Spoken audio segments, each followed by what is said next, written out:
In June 1812, the young United States declared war on the greatest power in the world, Great Britain. For 2.5 years, Americans fought against the British, Canadian colonists, and native nations in a small but bitter war.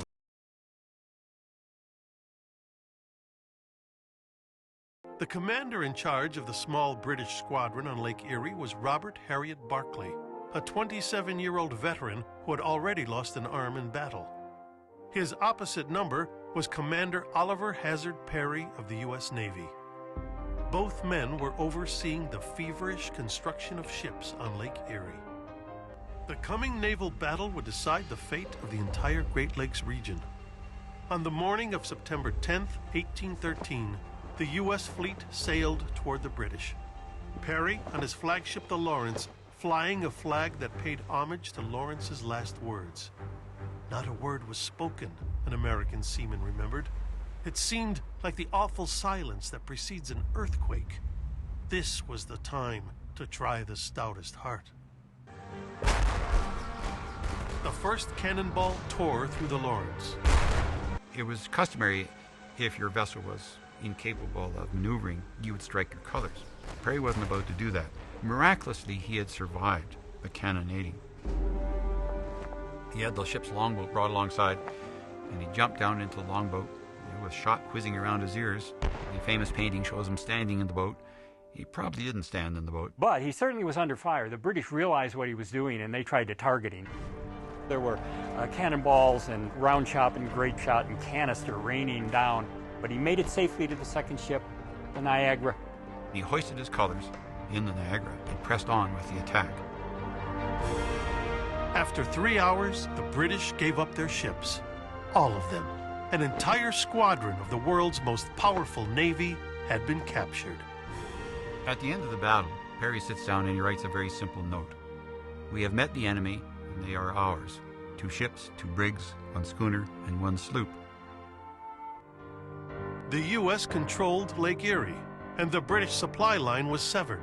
You tars of Columbia, give ears to my story. Who fought with brave Perry, whose cannon did roar? Your valor has gained you an immortal glory, and fame that will last until time is no more.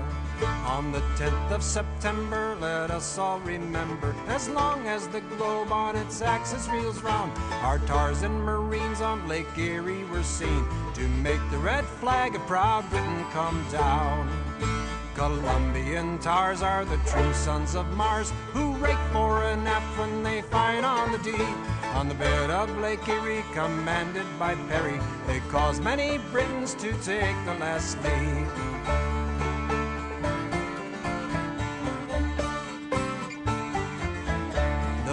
Of our fleet was brought up complete, commanded by Perry, the Lawrence bore down. Our guns they did roar, such terrific power, that savages trembled at that dreadful sound.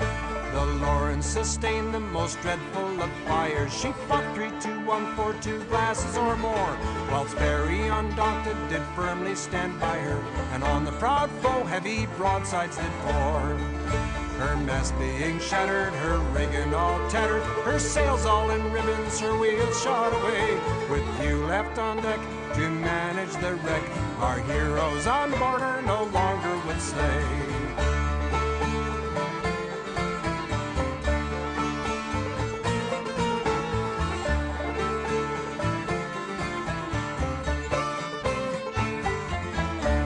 One gallant act of our noble commander, whilst writing my song I shall notice with pride, when launching the smack that carried his standard, the ball whistled through her quite close by his side. Said Perry, those villains intend sure to drown us, but push on, my brave boys, you need never fear. And then with his coat he plugged up the boat, and through sulphur and fire away he did steer.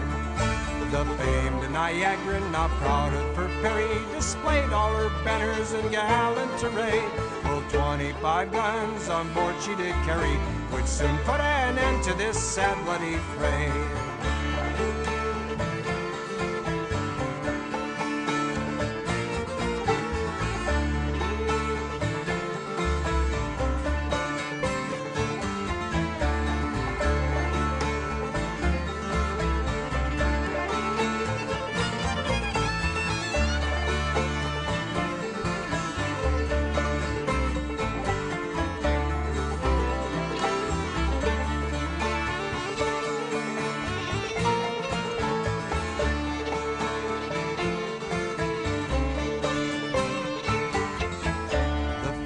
the Britons grew shorter and shorter. The signal was given to break through their line, while starboard to larboard and from every quarter the guns of Columbia gloriously shined.